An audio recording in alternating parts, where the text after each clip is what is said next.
we are with another episode of Console Classics. This time I'm talking about Area 51. Do you remember this one? It was a first-person shooter from 2005 starring David Duchovny and Marilyn Manson. The game served as a loose remake of the 1995 rail shooter put out by Atari, but it's probably more known for its arcade version, the one with the red and blue handgun controllers. A lot of fun. Anyway, in this one, you play as Ethan Cole, a member of the Hazmat Bravo team, a special forces team sent to Area 51. The game's plot revolves around the Roswell incident, where a spacecraft crash-landed in Nevada in 1947. So, the U.S. recovered the spacecraft, taking it and its pilot, an alien named Edgar, captive in Area 51. Edgar's race, called the Greys, struck a deal with a secret society, the Illuminati, to build them a base deep beneath the surface, where they can experiment on human test subjects using a mutagenic virus that they can use as a deterrent in war against their own homeworld. There's like a huge subplot, but that's basically it. In exchange, the Greys give the Illuminati access to alien technology that they can use to spy on America. Oh, well that's great. In 47, we had a chance. There was a pact made for the greater good.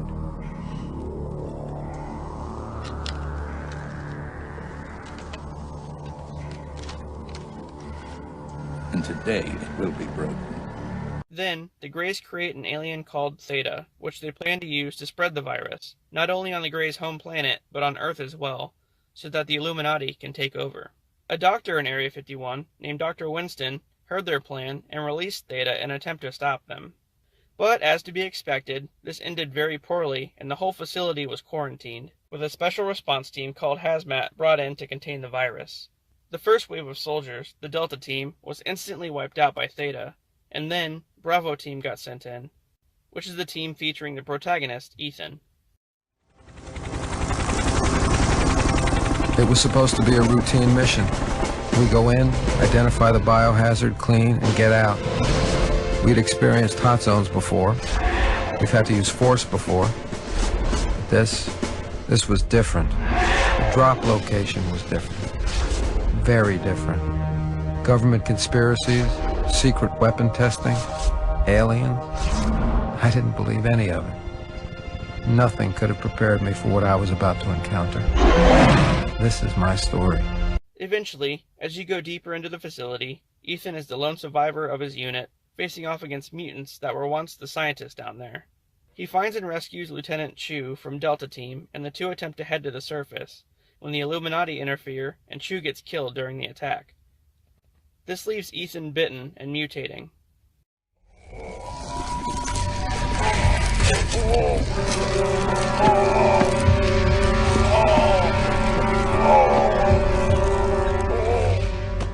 So at this point in the game, you can switch between human and mutant form. The mutant form has its advantages: increased strength, stamina, and the ability to see hidden enemies.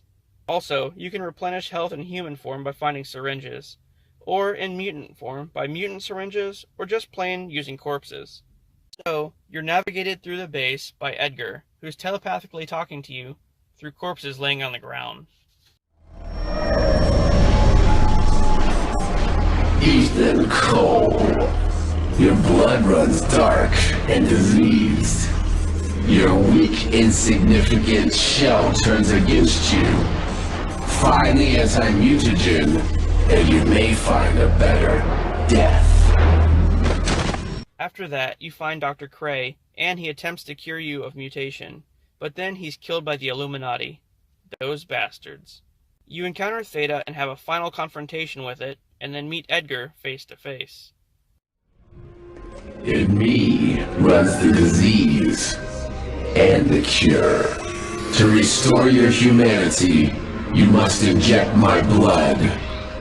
In time, my DNA will combine with yours, cleansing you of the virus. He cures you of the mutation and says that the scientist used his DNA initially to create the virus and an army of Thetas. So then, Edgar tasks you with destroying a ship housing the army. Here, you overload the ship's reactor and escape into the desert just as the explosion destroys Area 51. The end.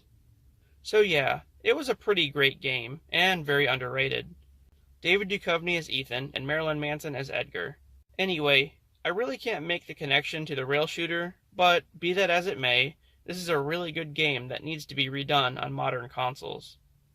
Alright guys, I hope you enjoyed this episode, and I'll see you later. On this episode of Console Classics, we're going back in time to the PlayStation 2 era with Red Faction. Released in 2001 by Monkey Stone Games, this is a first-person shooter based on Mars set in the future of 2075. Earth's resources are basically depleted, and a company called the Ultor Corporation has a plan. The game deals with a group of humans sent to Mars under false pretenses of great money and adventures, as they endure life in the mines mining for Mars's resources. But soon enough, between the living conditions and being treated like shit by the guards there, a lot of the miners would get a sickness called the plague and would die off. To combat this, an underground resistance group called the Red Faction was formed. You play as a miner named Parker who wants to stand up against Ultor. With the help of a security technician named Hendrix, you're guided through the Ultor complex. Following that, you basically just go around and kill Ultor soldiers with a vast assortment of different weapons. Everything from high-powered rifles to automatic weapons. And you can even use rocket launchers. So, you kidnap a high-ranking member of Ultor named Griffin and learn who created the plague. A doctor named Capek. Why do I need your help? I'm the one with the gun. I have vital information. You must take me to EOS. What do you know about EOS? Ultor knows all about her. They set this whole thing up. Dr. Capek has been unknowingly injecting miners with nanotechnology during their routine checkups. The plague is a side effect of that. A bit later on, you go to an underground lab and take down Dr. Capek. I must thank you for starting this little diversion. It has made my work so much easier. What's that mean, you half-human freak? These troubles have given me the perfect excuse to accelerate my experiments. Who will notice a few more vanished miners in all this confusion? To hell with orders! Die, Capek! Congratulations, Parker. You were the first to see my nanotech shield in action. Then a self-destruct sequence activates. There's a part where you go to space and have to destroy a space station, and yeah, it gets pretty wild. Then, Ultor has soldiers destroy the mining complex to erase any trace of their involvement. You then have to fight the leader of the soldiers and rescue Eos, the leader of the Red Faction, before a bomb goes off. Parker, stop! Don't kill him! Don't kill him? He's killed hundreds of miners. And hundreds more will die unless we find a cure for the plague. We can't save the miners who are dead already, but we might save those who are dying. He's their only hope. Hope? Who has hope? If you have hope, you just don't understand yet. As I said, it's a pretty wild game. Truly a classic and one to be remembered.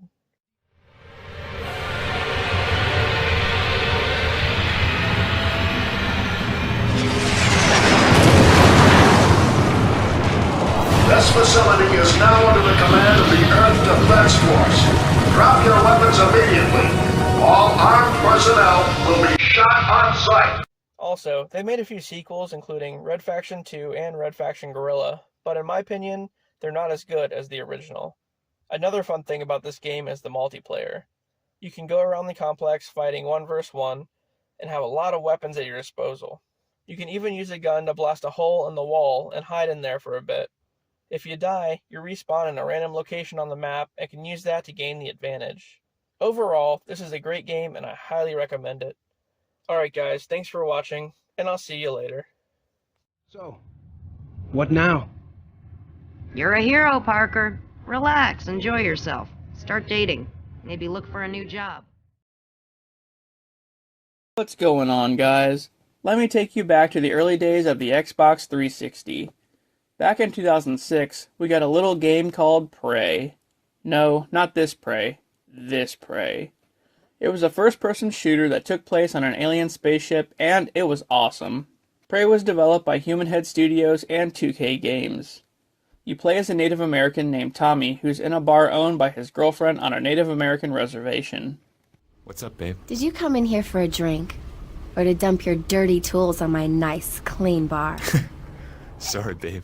As a fight breaks out in the bar, Tommy, his girlfriend Jen, and Tommy's grandfather all get sucked up into a giant alien ship called the Sphere, along with the bar itself.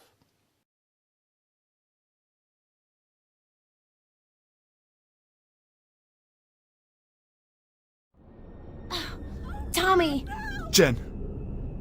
Grandfather! Tommy! I can't move! Neither can I! Where the hell are we? What's going on? From there, Tommy finds himself roaming the halls of the ship in search of Jen, where he comes across strange alien races and all kinds of other weird stuff. Grandfather! Oh my god! Tommy, you must go. Hang on! I'll try to stop this thing! Go now. I shall await you in the land of the ancients. At one point, he finally finds his grandfather, but then he watches him brutally die thanks to some kind of alien device. Oh my god, he's a giant!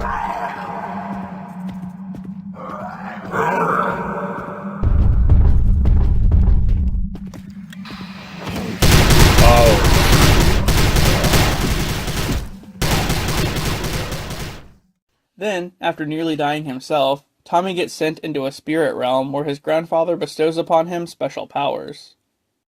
Time to become a part of the sacred fire. Let go now. Come, Tommy. Join me. Grandfather? What is this? Where am I? This is the land of your fathers, Tommy. The land of the ancients.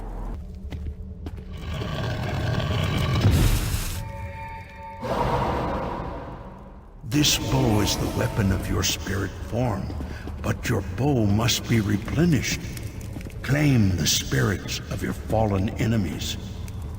There is still much to learn. The power of the Dark Ones grows ever stronger. I don't have time for this. Jen needs me.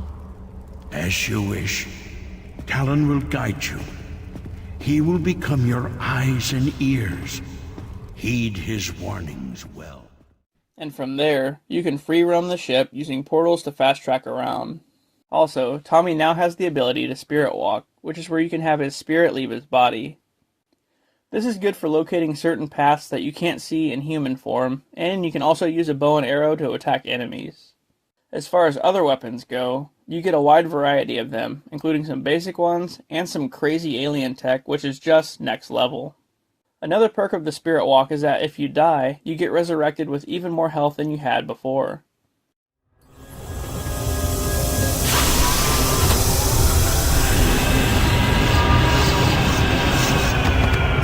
Oh, thank God I found you. Tommy? Tommy! Oh my god! Jen, I'm getting you out of here. Oh, Tommy! I thought I'd lost you. Oh, it's so terrible. Oh god, the things I've seen! They're using people for food, Tommy! I know. They're... Listen, we gotta get out of here. Tommy, if you hear this, you must come. The Keeper has found us. His hunters are everywhere. They're trying to destroy the device. What's going on? There's no time to explain. We have to go. Now! What the hell? The Keeper! Get away from them, you son of a bitch! What are their brutes? Eloise, what happened here? The Keeper found us. His hunters, they were everywhere. Eventually, Tommy finds Jen, who has now been turned into a human-lizard hybrid. After fighting her, you pretty much have to mercy kill her.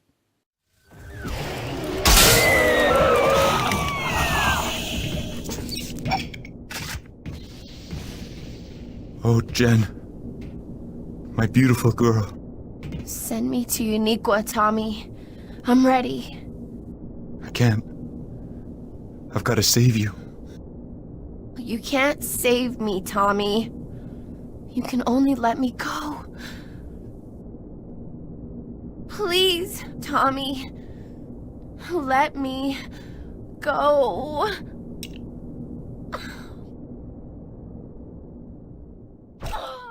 You fight against different alien races, all of which have become slaves to the ship. Occasionally, you'll encounter a group called the Hidden, a rebellious group aboard the ship that want to help take them down. You may call me Eluit. We are the Hidden. As with you, we were plucked from our homes and brought here to this place, to the sphere. For centuries, the Keeper, our enemy, has used it to harvest beings like us from 1,000 different worlds, to be processed, turned into food, warriors, whatever it requires. For generations, the Keeper has been the hunter, and we have been the prey. But no longer. You then find out that everything aboard the ship is controlled by Mother, who used to be a human who fought against the sphere, but now has godlike powers and has ended up overseeing everything. Welcome. You're human? I was, once. I was brought here countless generations ago, harvested like so many others. Like you, I resisted, fought the keepers of the sphere all the way to this very chamber. The sphere recognized that I was exceptional. It had grown old, tired, and had offered me a deal. My people would be spared If you took over. Yes.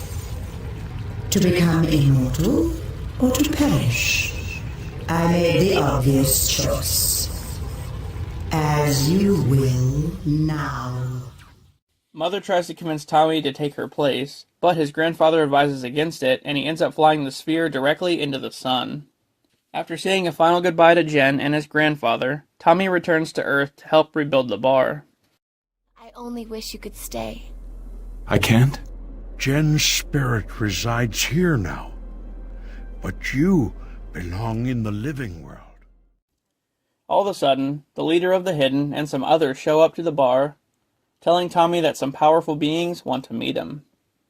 With a great soundtrack, high-tech weapons, and crazy gravity-defying gameplay, this is truly a classic.